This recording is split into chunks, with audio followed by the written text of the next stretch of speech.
Quand j'ai invité Stéphane Gégaud à venir cuisiner avec moi, j'ai juste été tenté de cuisiner le maquereau parce qu'il paraît qu'il est un des grands spécialistes. Alors, spécialiste, je sais pas, mais c'est vrai que c'est un poisson que j'affectionne beaucoup, donc d'où par son origine bretonne, comme je le suis. Et c'est vrai que c'est un poisson qui reste populaire et un petit peu décrié. C'est vrai, c'est vrai. Souvent, dans la carte des restaurants, on n'en voit pas beaucoup. On n'en voit pas beaucoup. Et c'est vrai que je trouve que c'est un poisson qu'on peut arriver à vraiment l'anoblir, tu vois, mais presque le monter à un statut de gastronomique. Et là aujourd'hui, on va faire quelque chose d'assez rigolo. Si on va être entre les escabèches, le côté cuit cru. On va faire sur l'évolution de la matière. On va prendre le maquereau. On va se mettre de l'huile d'olive dans une cocotte, dans une casserole, pardon. Et donc on va faire. T'en mets pas mal, hein? Ouais, j'en mets pas mal, tu vois, il faut dire. Donc on met l'huile d'olive. Ok. Je vais mettre du vinaigre. Donc on est un peu presque sur une préparation d'escabeche, si tu veux. Un petit vinaigre de Xérès. Petit vinaigre de Xérès classique, voilà. Ouais. Pendant qu'on porte l'ébullition, je vais tailler le maquereau. Donc j'ai levé le maquereau classique. Ouais. Voilà. Et là, on va mettre un petit peu de thym, un petit peu de laurier. Du romarin. Un peu de romarin. romarin. Tout comme ça, un peu tout frais, hein. Voilà, tout frais. Okay. On dispose notre maquereau au-dessus. On ne sale pas. Ouais. Et on ne poivre pas. Donc là, je fais l'ébullition. L'ébullition. Tu remets comme ça? On met comme ça. Un petit peu comme une. S'il te plaît. Comme voilà. Ça. Je te laisse faire. Hein. Non, mais vas-y. Je vois que tu as la main. Donc... Et là, en fait, on fait comme une vinaigrette. Ouais, exactement. Hein? Une sorte de vinaigrette chaude. Ok. Et là, j'y vais. Vas-y. Je mets tout. Tu vois, la vinaigrette chaude qui est en. Sans bon, hein. Ouais, c'est en saumon.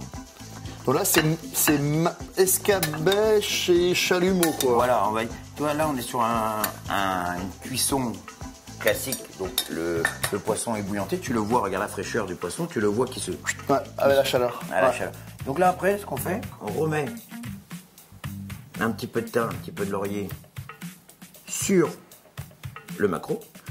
L'idée simple, c'est d'obtenir une petite saveur barbecue, une petite saveur légèrement fumée, et non pas être dans un, si tu veux, dans un côté artistique où tu fumes ton maquereau à la pipe, enfin, etc. Non, on va rester sur quelque chose de presque animal, presque brut, tu vois, quelque chose de vif. Et là, ce qui est important, c'est qu'il ne faut absolument pas aller directement sur la flamme, sur la peau. Voilà, sinon tu vas cramer. Tu caresses un peu. Tu caresses. Il faut que ta flamme enveloppe. Tu vois, enveloppe. Là, tu sens là, les saveurs qui se dégagent. Là. Ça sent le barbecue là, l'été. La Provence, ça. Et tu t'aperçois que cette saveur-là, avec le maquereau, donne une dimension qui est absolument fabuleuse. J'ai goûté ce plat, moi, chez toi. Ah, c'est quelque chose de... Je me rappelle. Hein. Alors j'ai créé ce plat l'année dernière et c'était assez rigolo parce que je l'ai fait c'était un mardi midi pour un copain qui passait et il me dit « c'est génial, je suis sûr ». Il dit « ouais, c'est génial ». Le soir, tu avais ton frère qui était là, ils étaient 8 et là j'ai sorti ça à les 8 et c'est comme ça que ça... C'est les premiers là, moi. C'est mon frère un des premiers à avoir goûté là. Exactement. Tu vas le garder quand même un peu... Ah mais tu vas voir, il va être rosé. Et là, on le laisse maintenant reposer tranquillement. Tu vois, il nage tranquillement. Voilà. Là, il nage. Hein. Il nage, pénin. Il n'y a plus rien à faire. Tu le laisses, il va évoluer tout seul. Et là vraiment, tu vois, ce que j'aime, moi, ce genre de cuisson, si tu veux, c'est que la matière, elle évolue tranquillement. C'est ça. Toi, il ne faut pas quelque chose de brusqué, il ne faut pas quelque chose de violent, malgré que le chalumeau peut paraître assez agressif. Non, parce qu'on a complètement...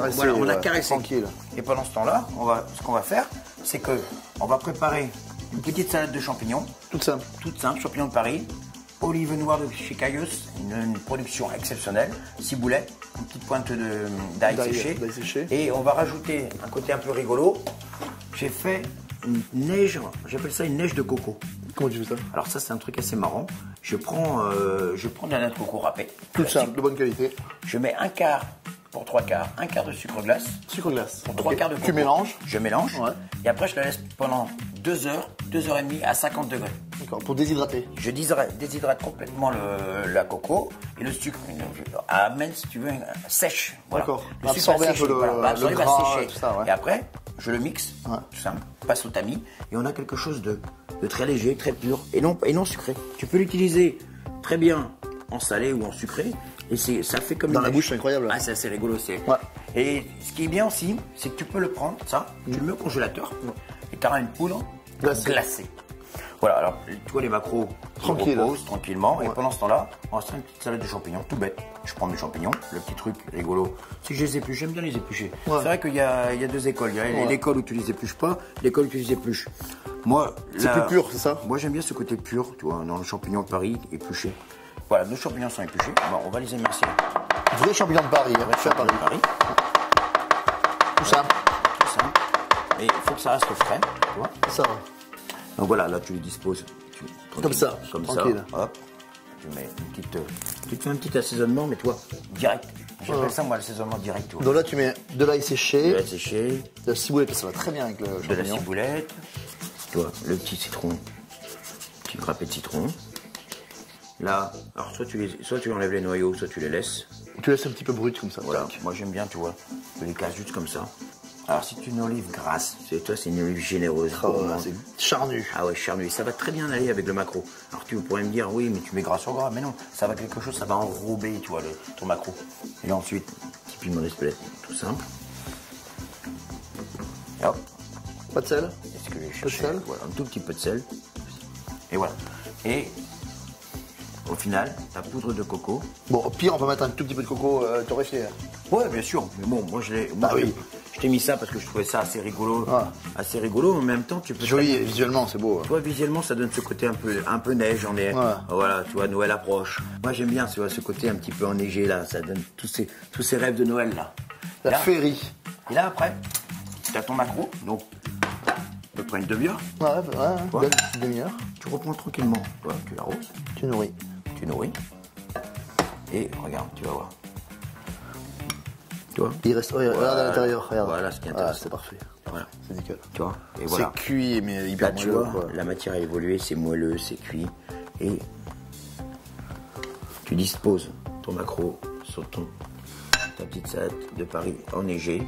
En plus, niveau coût, Ça, c'est une entrée pas très chère. Pas Hein. très cher. Ouais. Tu as une saveur encore qui te rappelle ce côté barbecue, ce côté un peu vacances. Encore une fois, je suis bluffé.